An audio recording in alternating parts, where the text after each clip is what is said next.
ஒரு அழகான காட்டுல தூனா தூணிங்கிற ரெண்டு குருவி தம்பதிகள் வாழ்ந்து வந்தாங்க. தூனா குருவியோ ரொம்பவே கடின உழைப்பாளியா இருந்துச்சு.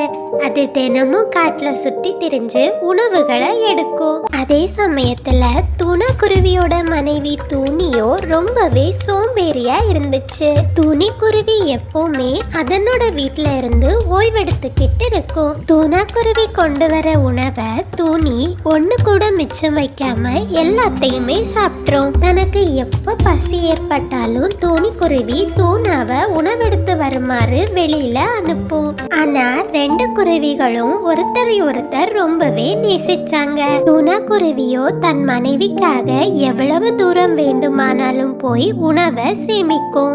ஏன்னா தூணாவோ தன் மனைவிய அதிகமா நேசிச்சது. ஒரு நாள் தூணி குருவியோ தன் கணவர்கிட்ட வந்து சொல்லுச்சு, தூணா தூணா, சூரியன் உதயமாகிவிட்டது. எனக்கு மிகவும் பசியாக உள்ளது. நீ போய் உணவெடுத்து கொண்டு வா. சரி தூணி, நான் போய் உணவெடுத்துக்கிட்டு வரேன். நீ வீட்டுல பத்திரமா இருந்துக்கோ. இப்போ நம்ம காட்டோட பக்கத்துல எந்த உணவும் கிடைக்கிறது இல்ல. நான் கொஞ்சம் தூரமா தான் போய் சேமிக்கணும். அப்படி சொன்ன தூணா குருவியோ உணவு சேமிக்கிறதுக்காக அதனோட வீட்டுல இருந்து வெளியே கிளம்பி போச்சு. காட்டுல ரொம்ப நேரமா அங்கேயும் இங்கேயும் அலைஞ்சு திரிஞ்ச பிறகும் தூணா குருவியால உணவை கண்டுபிடிக்க முடியல. அதனால அது பறந்து பறந்து பக்கத்து காட்டு வரைக்கும் போயிடுச்சு.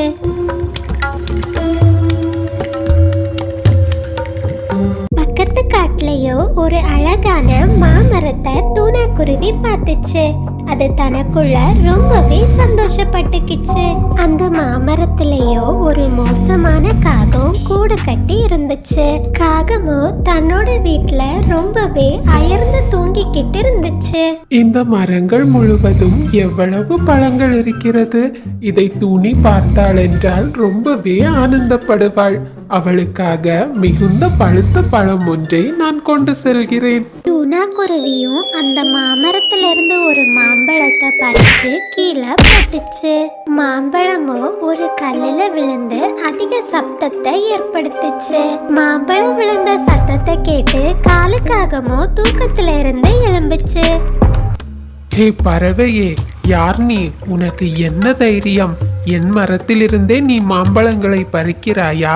உன்னை கொல்லாமல் நான் விடமாட்டேன். காலுக்காக இப்படி சொன்னதுமே தூணா தன்னுடைய உயிரை காப்பாத்திக்கிறதுக்காக வேக வேகமா அங்கிருந்து பறந்து போச்சு. ஆனா தூணா எவ்வளவு வேகமா பறந்தாலும் காலுக்காகவும் அதை பின்தொடர்ந்துகிட்டே இருந்துச்சு. ஒரு வழியா தூணா அங்கிருந்து பறந்து தன்னுடைய காட்டிற்கு வந்துச்சு. தூணாவும் மூச்சை இறைக்க இறைக்க ஒரு மரத்தோட பின்னாடி வந்து ஒளிஞ்சுக்கிட்டு காலுக்காகமோ தூணாவை அங்கேயும் இங்கேயும் தேடிச்சு. ஒரு வழியா தூணா காலுக்காகத்துக்கிட்ட இருந்து தப்பிச்சு அதனோட வீட்டுக்கு வந்துச்சு. ஆனா காலுக்காகமோ தூணாவை பின்தொடர்ந்து வந்துச்சு. தூணி தூணி, வேகமாக கதவை திற. நான் வீட்டுக்கு வந்து விட்டேன் தூணி, சீக்கிரம் கதவை திற.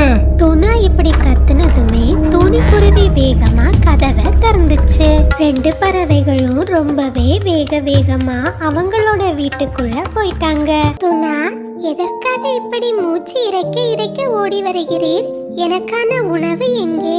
நான் மிகவும் பசியாக இருக்கிறேன். ஏ தூணி, நான் இன்றைக்கு உயிர் பிழைத்ததே பெரிய விஷயம்.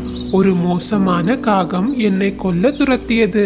அதனிடம் இருந்து தப்பித்து வேகமாக நான் இங்கே ஓடி வந்தேன். ரெண்டு பறவைகள் இப்படி பேசிக்கிட்டு இருக்கிறத காகமோ வீட்டுக்கு வெளியில இருந்து கேட்டுக்கிட்டு இருந்துச்சு. அச்சோ, அப்படியா தூணா? நீ உயிர் பிழைத்ததே எனக்கு மிகுந்த சந்தோஷம். நீ எங்கும் செல்ல வேண்டாம். நாளை முதல் நாம் இருவரும் சேர்ந்தே காட்டிற்கு உணவெடுக்க செல்வோம். அப்படியே ராத்திரி நேரம் ஆச்சு. ரெண்டு பறவைகளையும் கொல்ல நினைச்ச காலுக்காகமோ மெதுவா தூணாவோட வீட்டுக்கு வந்துச்சு. அந்த சமயத்துல காலுக்காகவும் தூணாவோட மனைவிய பார்த்துச்சு. தூணிக்குருவியோட அழக பார்த்ததுமே காலுக்காகத்துக்கு தூணிக்குருவிய திருமணம் செய்யணும்னு தோணுச்சு. அடடா, இந்த பறவை பேரழகியாக இருக்கிறாள். இவளை எப்படியாவது எனக்கு சொந்தமாக்கி கொள்ள வேண்டும். இப்போது வேண்டாம். இவள் கணவர் உணவு தேட செல்லும் நேரம் பார்த்து நாம் இவளிடம் வந்து பேசலாம். அப்படி நினைச்ச காலுக்காகமும் மெதுவா அங்கிருந்து கிளம்பி அதனோட வீட்டுக்கு போச்சு. அப்படியே மறுநாள் காலையில ஆச்சு. டூனா, நீ தனியாக செல்ல வேண்டாம். இன்றைக்கு உன்னுடன் நானும் வருகிறேன். நீ என்னை பற்றி கவலைப்படாதே தூணி. அந்த காகம் பக்கத்து காட்டில்தான் இருக்கும்.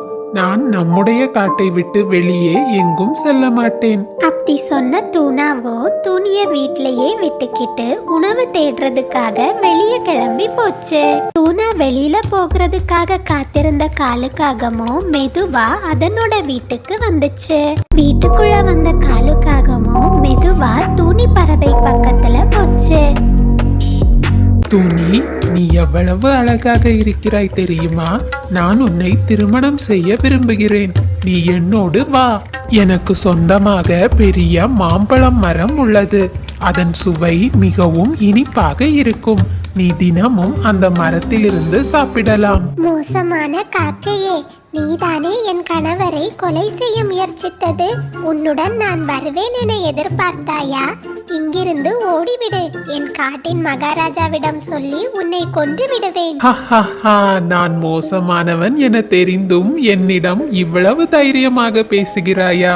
உன் தைரியம் எனக்கு ரொம்ப பிடித்திருக்கிறது. அப்படி சொன்ன காலுக்காகமோ துணிய ஒரு கயிற்றால கட்டி அதனோட விருப்பமே இல்லாம அதனை தன்னோட காட்டுக்கு தூக்கிட்டு போச்சு.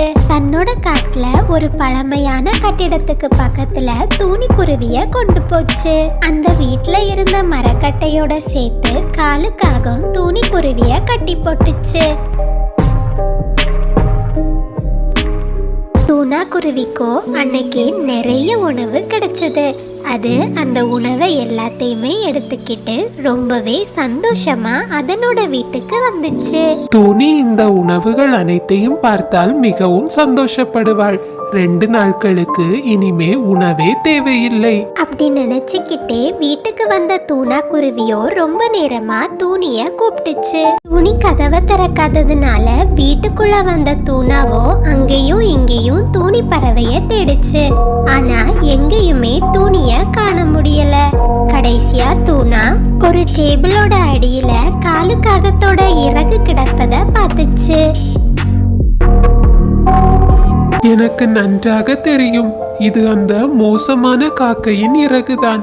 அது என் மனைவியை எங்கேயோ தூக்கி கொண்டு போயிருக்கிறது. இப்போதே மகாராஜாவிடம் சென்று என் மனைவியை மீட்டு தருமாறு கேட்கிறேன். அப்படி சொன்ன டூனாவோ வேக வேகமா மகாராஜா இருக்கிற இடத்தை நோக்கி போச்சு. அரசே, அரசே, எனக்கு தயவு செய்து உதவி செய்யுங்கள். பக்கத்து காட்டில் இருக்கும் காகமோ என் மனைவியை தூக்கி சென்று விட்டது. அந்த காகத்திடமிருந்து தயவு செய்து என் மனைவியை காப்பாற்றி தாருங்கள். பறவையே, நீ எப்படி அவ்வளவு உறுதியாக கூறுகிறாய் காகம்தான் உன் மனைவியை தூக்கி சென்றிருக்கிறது என? டூனாவோ தான் பக்கத்து காட்டுல மாம்பழம் பறிக்க போனதையும் காலுக்காகவும் தன்னை துரத்துனதையும் தன்னோட வீட்டுல காலுக்காகத்தோட இறகு இருந்ததையும் மகாராஜா கிட்ட சொல்லுச்சு. இத கேட்ட அரசரோ தன்னுடைய படைகளை கூட்டிக்கிட்டு பக்கத்து காட்டுல இருந்த மாம்பழ மரத்தோட பக்கத்துல போனாங்க. மாம்பழ மரத்திலயோ காக்கையோட கூடும் இல்ல, காக்கையும் காணல. அதே சமயத்துல காலுக்காகமோ தூணி பறவைக்கு விருப்பமே இல்லாம திருமண ஏற்பாடுகளை செய்தது. என்னை விட்டுவிடு, தயவு செய்து என்னை விட்டுவிடு. உன்னை திருமணம் செய்வதற்கு எனக்கு விருப்பம் இல்லை. நீ எவ்வளவு சத்தம் போட்டாலும் இங்கு யாருக்கும் கேட்க போவதில்லை. இன்று முதல் நீ எனக்கு சொந்தமாகி விடுவாய். அந்த சமயத்துல டூனாவோ கிளி மகாராஜா கூட சேர்ந்து காட்டுல எல்லா இடத்துலயும் தேடி வந்தாங்க. காலுக்காகமோ திருமணத்தை முடிக்கிறதுக்கு சில நிமிடங்கள் தான் இருந்துச்சு. சரியான நேரத்துல கிளி மகாராஜாவும் டூனாவும் அங்க வந்து சேர்ந்தாங்க. காக்கையே, நீதான் குற்றவாளி என இப்போது நிரூபணமாகிவிட்டது. உன்னை நான் சும்மா விடப் போவதில்லை. என்னுடன் வா அரண்மனைக்கு. அப்படி சொன்ன மகாராஜாவோ காலுக்காகத்தை கைது பண்ணி தன்னுடைய அரண்மனைக்கு கூட்டிக்கிட்டு போனாரு. காக்கையே, நீ குற்றம் செய்தவன் என நிரூபிக்கப்பட்டு விட்டது. உனக்கு நான் மரண தண்டனையை அளிக்கிறேன். நீ இறுதியாக ஏதேனும் சொல்ல விரும்புகிறாயா? மகாராஜா, தயவு செய்து என்னுடைய தண்டனையை கொஞ்சம் குறையுங்கள். தயவு செய்து மகாராஜா. ஆனா மகாராஜாவோ காலுக்காக சொன்னதை கேட்கல. காலுக்காகத்துக்கு மரண தண்டனை உறுதிப்படுத்தப்பட்டது. அரண்மனை காவலாளிகளோ தண்டனைய நிறைவேற்ற ஆரம்பிச்சாங்க. காலுக்காகத்தோட கண்களை கட்டி இறுதியாக தண்டனை மேடையில அரசர் சொன்ன தண்டனைய காலுக்காகத்துக்கு நிறைவேற்றினாங்க. காலுக்காகமோ இறந்துடுச்சு.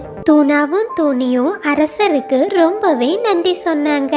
அன்னையில இருந்த தூணாவும் தூணியும் ஒருத்தருக்கொருத்தர் ரொம்பவே அன்பா வாழ்ந்தாங்க.